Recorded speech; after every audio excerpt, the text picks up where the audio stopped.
Hi, this is Kendall Boyson, professional life and recovery coach, and you're listening to Encouragementology, the practice of instilling hope. Hi there. Thanks for joining me. On this show, we are breaking free from the weight of old mistakes by unpinning ourselves from our past. Ever feel like no matter how much you grow, your past keeps showing up like an old playlist you didn't ask to hear again? You're finally moving forward, changing your habits, setting boundaries, maybe even feeling hope. But suddenly, wham! A memory, a regret, or a what if slams into your progress like a closed door. I recently came across this line in a book that hit me right in the heart. I was a butterfly pinned by my wings to the canvas of my mistakes. That image has stuck with me because haven't we all felt like that at some point? Frozen, exposed, and unable to fly? Not because we can't, but because we've been too tightly tethered to the past. In this episode, we're digging into what happens when we stay stuck in our past mistakes and how that mindset quietly shapes the way we see our future. We'll explore how self-forgiveness isn't just a feel-good idea. It's a critical step in claiming your growth.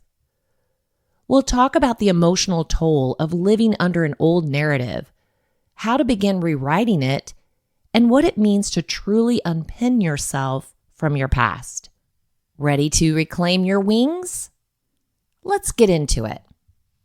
We'll start by talking about what it actually means to be stuck in the past. It's more than just ruminating over old memories. It's when your self-worth, decision-making, and ability to hope are shaped by events you can't change. It might sound like, I always mess things up, or I don't deserve better because of what I've done, or even, I'm not the kind of person who gets second chances. That internal dialogue becomes a trap, one that feels like self-protection, but slowly suffocates growth. And the consequences, they're sneaky. You avoid new relationships because of old heartbreaks. You turn down opportunities because you're afraid of failing like you did before. You even stop dreaming because the you from the past already decided your limits. It's like driving with the rearview mirror as your guide, and surprise, you're missing what's right in front of you.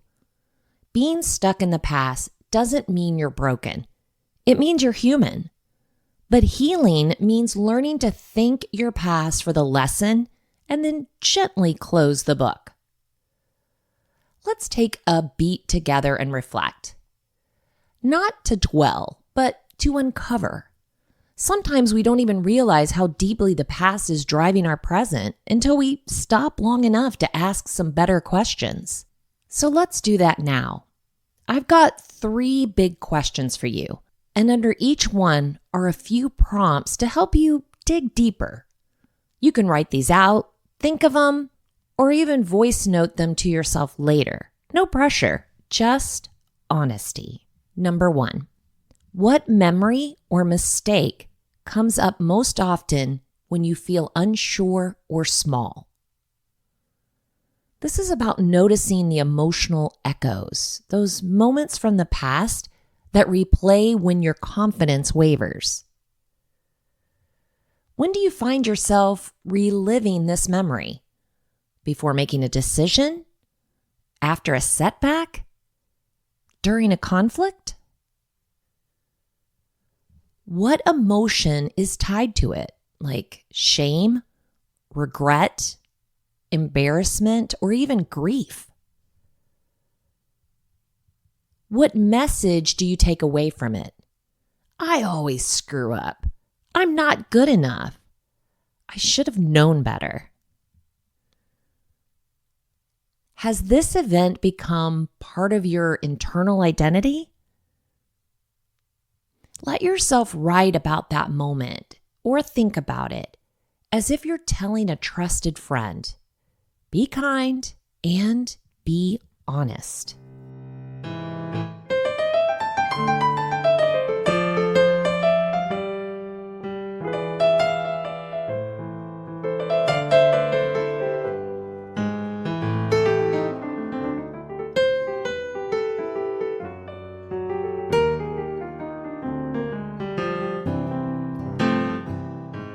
Number 2, what story have you been telling yourself about this moment? And is it still true? This is where we check in with the narrative. Sometimes we lock ourselves into a version of the story that no longer fits who we are. What voice do you hear when you recall it? Yours or someone else's? What would it look like to reframe that story with compassion or even curiosity? If you knew then what you know now, how would you respond differently? Have you grown past the mistake, even if the memory hasn't caught up yet? Try writing this as a retelling of the story from your future self, the one who's already healed and grown from it. Number 3, how has that experience shaped what you believe you're capable of now?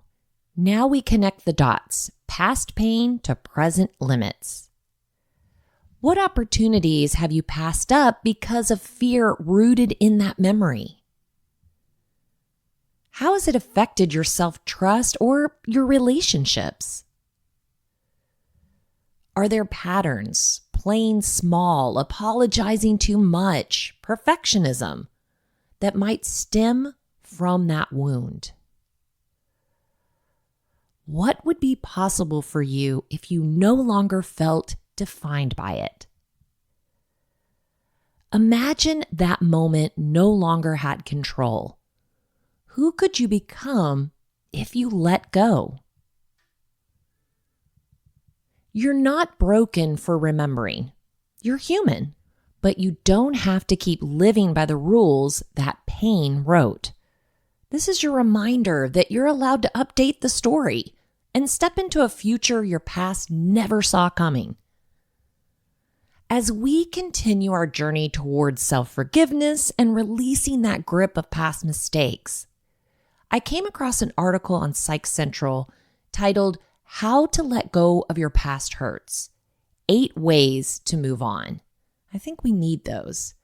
It offers practical strategies to help us move forward with compassion and clarity. Letting go of the past, including people who hurt you, may involve accepting what you can't control, taking accountability, and focusing on the lessons. Seeking help is also important. Most people have, at some point, wondered how to let go of a hurtful past. It's natural to feel that your current emotional pain is forever linked to what you experienced before. But even if the past caused it, letting go of the pain starts with focusing on today. How to let go of the past may mean different things to different people. It may also depend on your situation. Maybe you think letting go is about being able to remember events or people without experiencing the pain. Perhaps you feel it's about forgetting altogether. Or it may mean you want to move on despite not having forgotten or forgiven yet. Whatever it means to you, it's possible to release what weighs heavy on your mind and heart.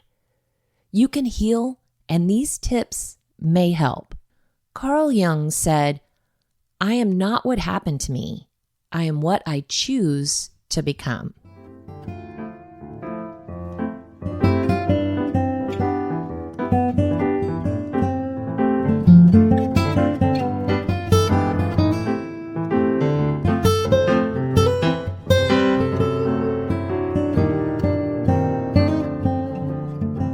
Number 1, consider questioning if the pain is comfortable. Sometimes when you've hurt long enough, you may get used to the emotional pain, Maybe it feels safe and familiar. Maybe you've internalized it as part of your identity. Perhaps staying angry at the person is comfortable because you can keep a distance. Growing pains can be real. Getting away from the things you've felt and thought about a long time may be uncomfortable. But healing, joy, and peace of mind may be on the other side of letting go. It may not be the case for everyone, but if you ask yourself, why can't I let go? These questions may help you start releasing your past. Are there any secondary gains from keeping yourself focused on what hurts? Is thinking about the past keeping you from trying new relationships or situations? Do you avoid resolving emotional pain because this would mean facing it first? How would your life be if you left the past in the past? What would happen if you adopted a different role in the situation? Number 2, consider letting it out. Sometimes to heal, you first need to feel it. Bottling up your thoughts and emotions may hurt you more in the long run and make it hard to let go, particularly if you keep thinking about the past and what harmed you. Ruminating on the same negative thoughts may affect your mood, your relationships, and even your ability to be productive and creative. Try to find a healthy way to express how you feel. Releasing the emotional charge may help you stop ruminating. Consider engaging in activities that provide a safe space for you to let it all out. For example, journaling with prompts. We hear it all the time. If you're not doing it by now, consider taking a stab at it. Writing a letter to the person who hurt you. Sending it, of course, is optional. Expressing your pain through art or play if writing or talking is difficult for you. Finding a trusted friend, relative, or therapist to share your experiences and feelings. Number 3, consider taking accountability. Taking accountability doesn't mean you have to blame yourself for things that happened to you in your past. It's more about realizing how much energy you're spending on remembering or feeling things that are no longer your present. It's also choosing to focus your attention elsewhere. When you hold on to your pain, resentment, or hurtful feelings, you're reliving the painful experience again and again. This may keep you stuck in the past, which is something you can no longer change. Taking accountability is also about claiming your power and deciding others will not control how you feel or live your life. Maybe you didn't have a say in what hurt you in your past, but you have a say now. You can choose where you put your mind and heart today. It's natural and valid to feel this is a difficult task. Maybe the pain is so intense that you can't help but focus on it, or perhaps you have to live with the consequences. But healing is still possible. Consider reaching out to a mental health professional to explore how you can develop effective coping mechanisms that may make releasing the past easier. You deserve it. Number 4, try to make space for the new.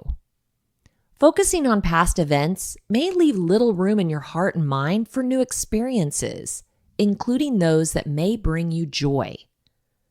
Not letting go of the past may make you more prone to miss the good in your life. Consider these steps to make space for the new and to release the past. Set personal and professional short-term goals. Cultivate gratitude so you can focus on the present good. Assess the quality of your current relationships and choose those that do you good. Commit to a new hobby or activity every month. I love that one. Clean and organize your spaces so you can give away or discard items that no longer serve you. Clean your room. Establish new bonds or try to strengthen casual relationships that have the potential to be great friendships. Practice mindfulness so you learn how to return to the moment when your mind wanders to the past. Commit to one self-care activity every week. Engage in altruistic activities that may boost your mood by helping others. Always a go-to. Identify positive leaders and role models who lead with empathy and compassion. Number 5, prioritizing yourself may help. It's about being intentional with your decisions. This may start with realizing that choosing what's good for you doesn't mean you're being selfish. Putting yourself first may also mean reclaiming your power by leaving in the past what hurts you and focusing on healing today. It's about realizing that you matter. Consider going to therapy to explore how to let go of the past and hurt you've experienced. Consider setting boundaries with other people who may want to relive or discuss the past when you're not ready to. Consider making life decisions that make you feel safe, at peace, or happy, even if others don't agree. Consider reframing thoughts that may increase your anxiety or sadness to focus on thoughts that may make you feel hopeful. Consider engaging in self-compassion and self-respect. Prioritizing yourself may also be about exploring ways to find forgiveness. Forgiving yourself and others has been associated with higher psychological well-being, including a higher tolerance to uncertainty and a lower tendency to experience anger. Forgiveness. Number 6, try to focus on the lessons. What have you learned about relationships, love, yourself, and life from your hurtful past experiences? Your first response to this question may be to think about all the negatives you may have learned. It's natural and valid, but try to pause if this is your first reaction and consider focusing on a few positives. For example, how strong and resilient you may be, who showed up for you and proved you can rely on them, the things you know you don't want in your life, the coping skills you may have developed to face life's challenges, the sense that everything passes and this too shall pass. This isn't an all-inclusive list and may not necessarily apply to your situation. The idea is to try to identify whatever strength, skill, knowledge, or clarity you may have gained from a painful event. Focusing on these lessons may make it easier to let go. Number 7, accepting what you can't change may work. One reason you may be ruminating about past events could be a need to revisit past choices and what could have been. Focusing on the what ifs may lead you to repeatedly engage in the same inner conversations and scenarios. But thinking about what happened isn't going to change it. It may be difficult to accept, but learning to identify those things you have no control over may help you let go of the past. The should-haves or the what-ifs will not change what happened. The what-coulds and the what-wills may help you move forward and be intentional in daily decisions that will affect your present and future. Number 8, consider getting professional support. Whether you live with trauma, experience anxiety, or another mental health disorder, a mental health professional can help you let go and release your emotional pain. Learning how to let go may depend on your specific situation and an understanding of what letting go is all about. But it's possible and healing can be achieved. Openly expressing how you feel, reclaiming your power, making room for new experiences, and focusing on the lessons are all a few ways to let go of emotional pain.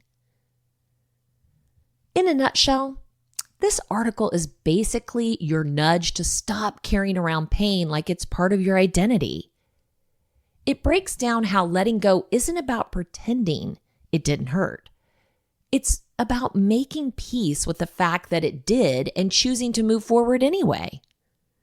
It reminds us that we are allowed to feel, process, and then eventually release.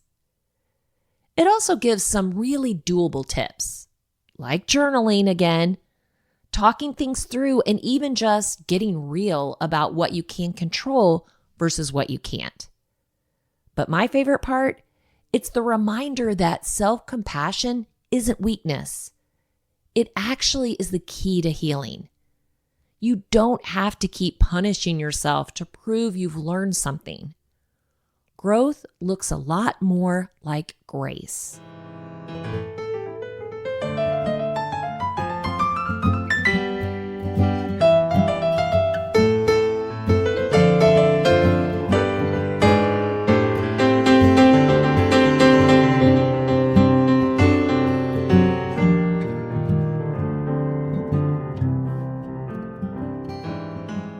All right, now that we've unpacked how staying stuck in the past can limit your future, let's talk about what you can actually do about it.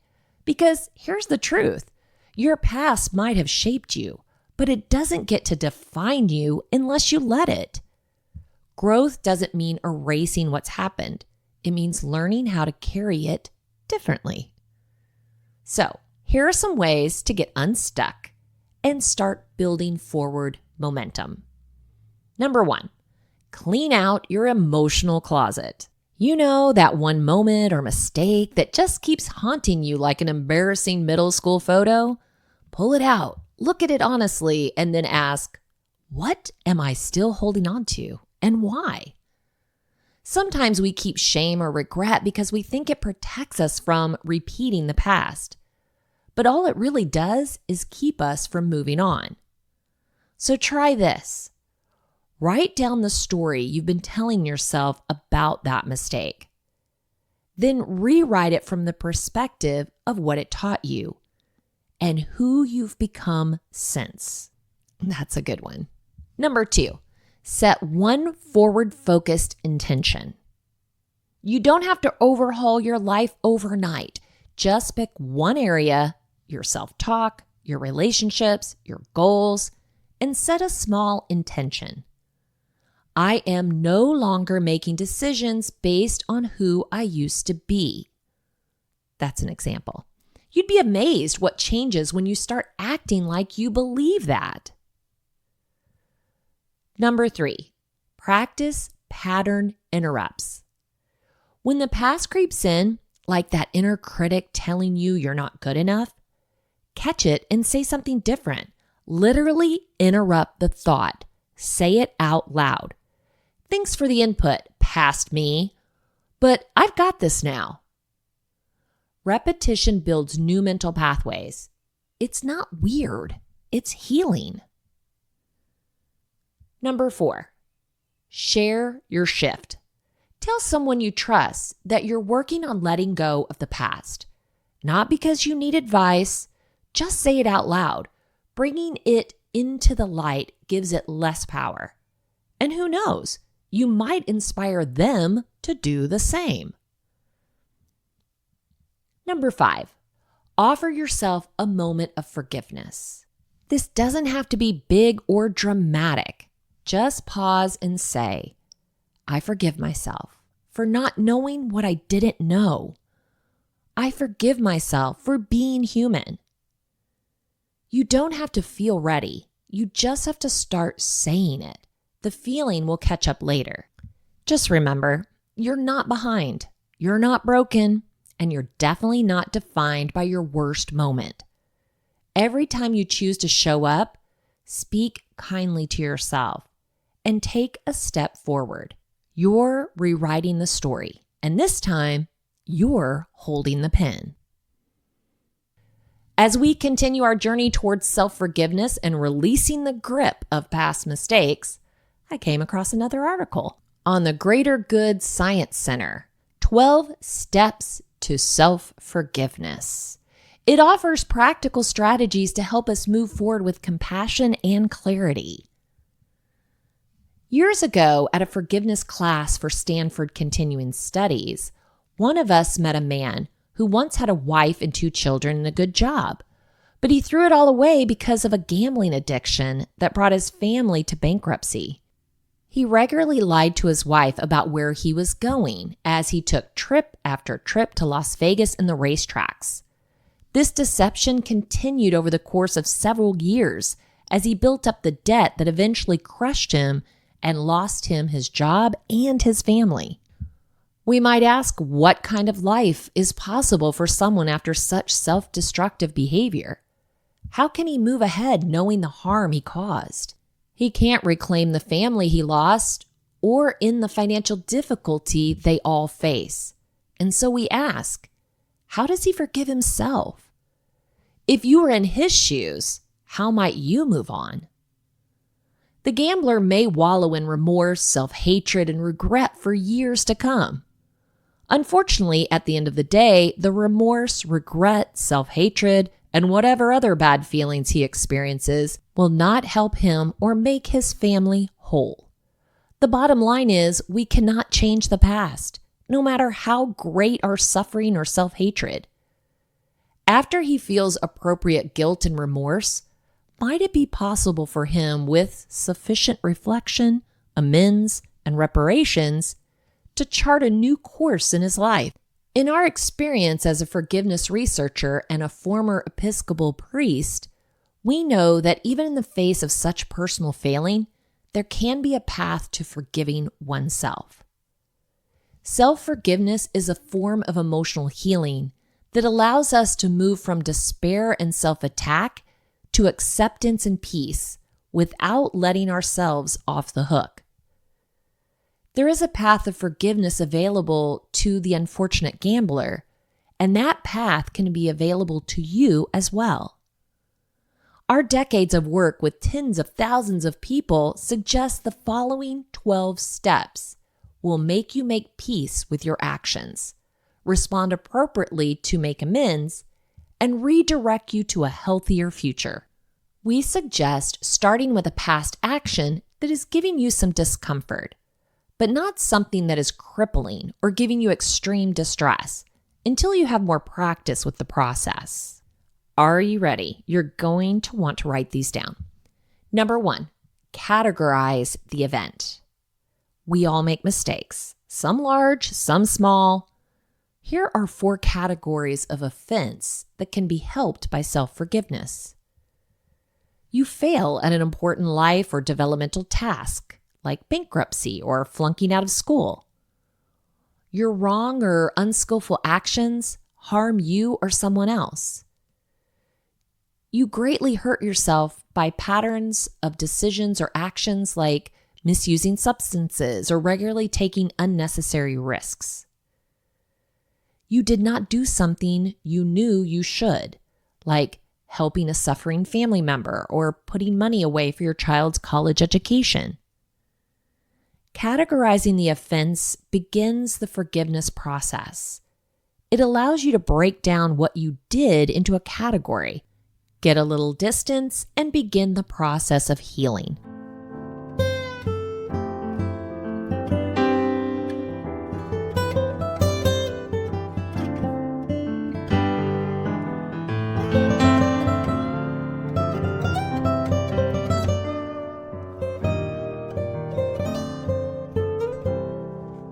Number 2, be clear about what you did.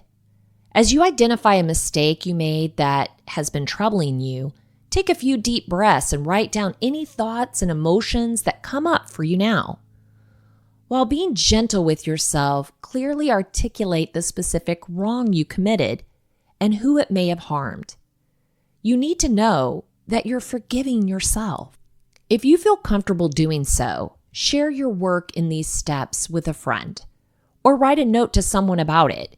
You can choose whether or not to share it with that person. It's common that we think we're alone and unique in our suffering. Sharing can remind us that everyone makes mistakes.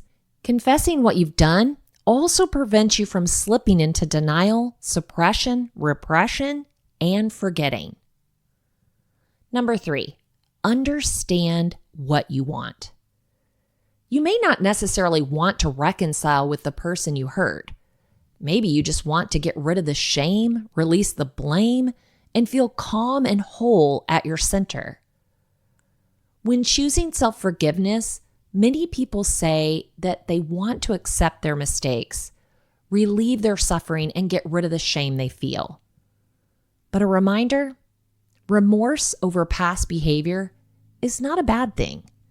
When you feel remorse, you're often seeing your behavior and its consequences clearly. And through remorse, when you're able to make amends, it can bring balance and clarity. Number 4, focus on the present.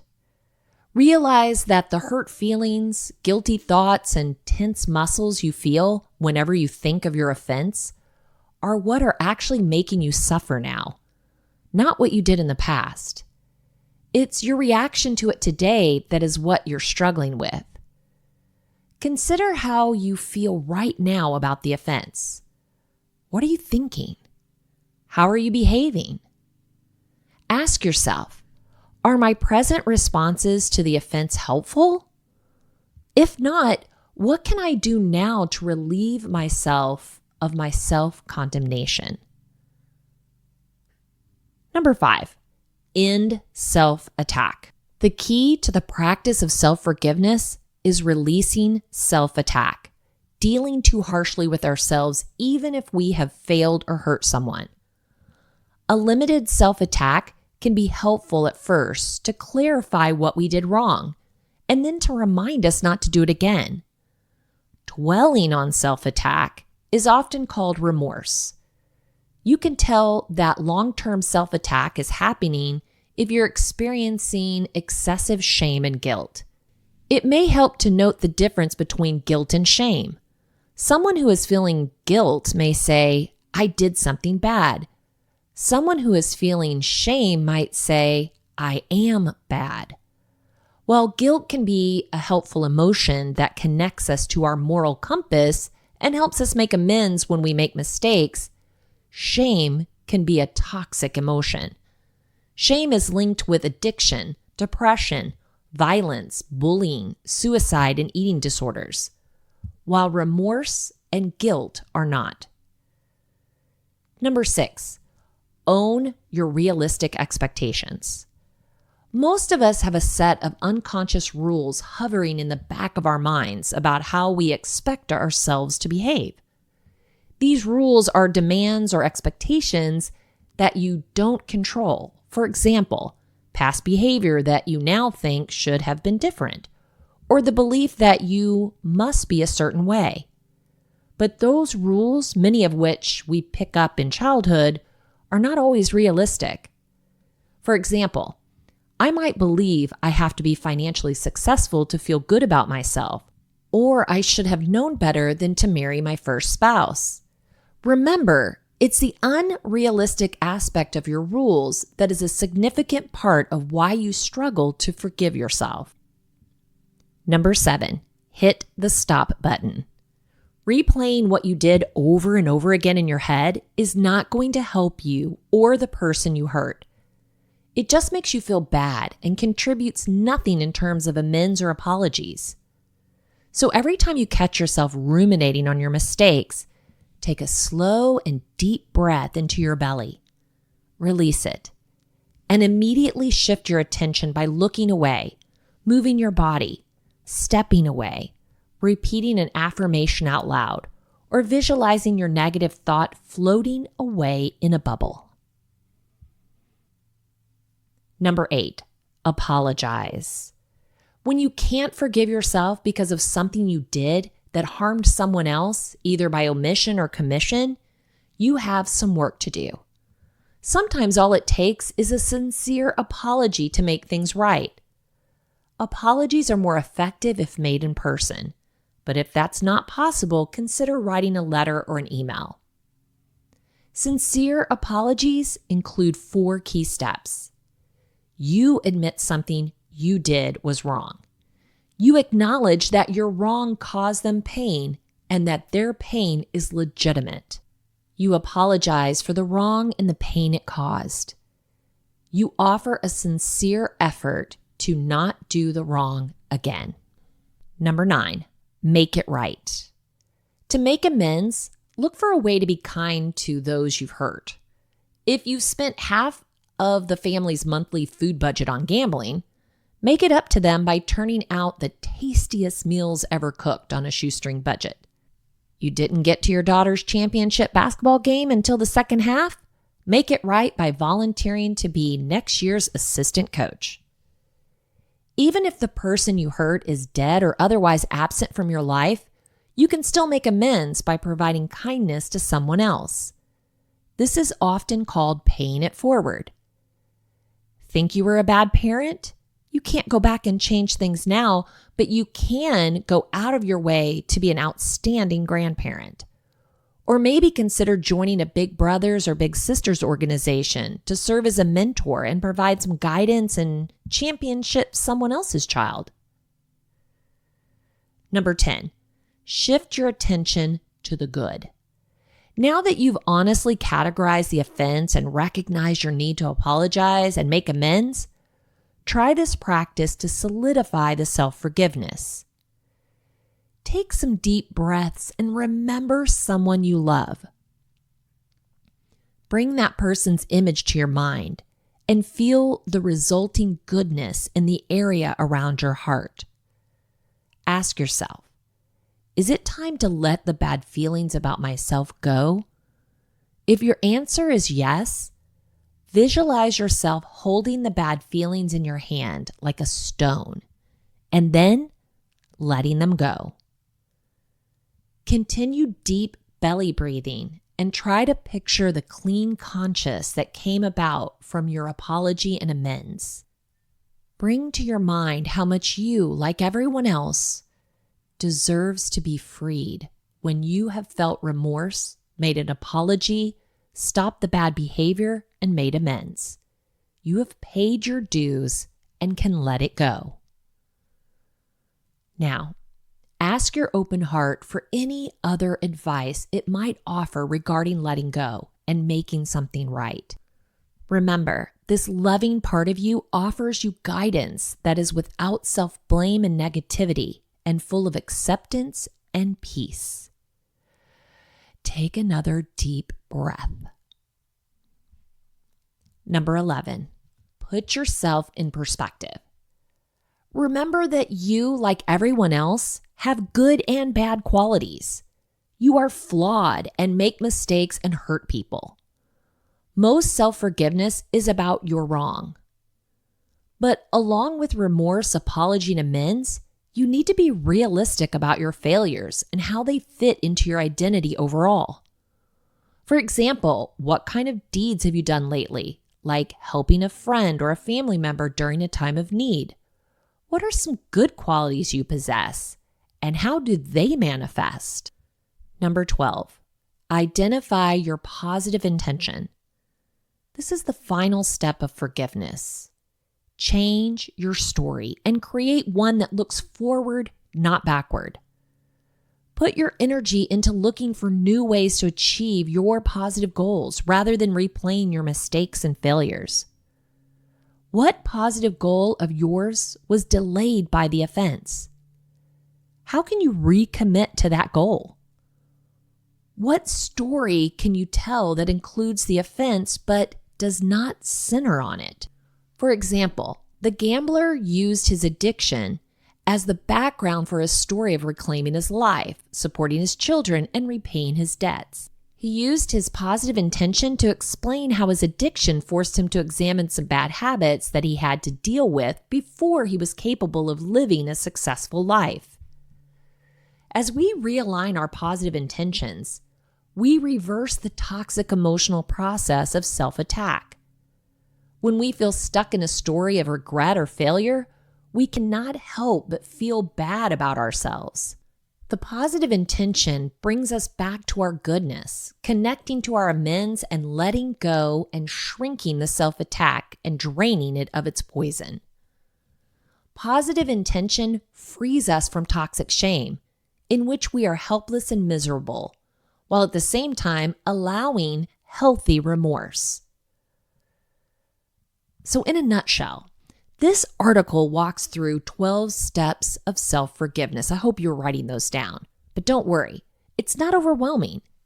It actually breaks things down in a way that makes the process feel human and doable.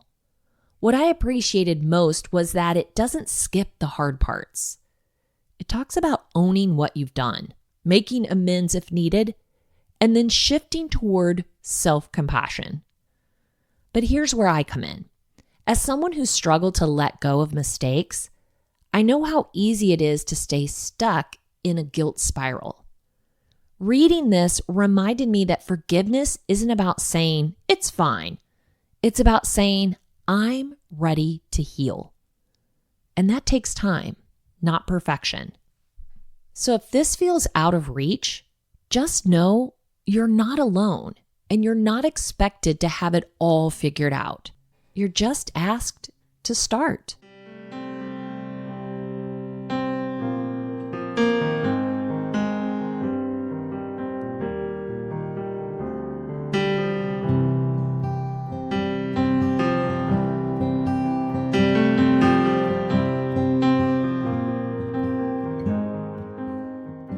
If you want to share encouragementology with a friend who needs to know they're not alone in this journey of self-discovery, you can visit encouragementology.com or anywhere you stream your content to receive this episode and all others. Follow us on Facebook and Instagram for additional encouragement throughout the week. So I challenge you, stop seeing your past as a prison and start viewing it as a chapter, one that shaped you but doesn't get to write your ending. Today, choose to unpin yourself from the canvas of old mistakes and start creating something new, bold, and beautifully unfinished. I know you can do it. Thank you for listening to Encouragementology with Kendall Boyson, where we find positive ways to handle some of life's challenges. I stumbled through until the path was clear. That's when I found you. How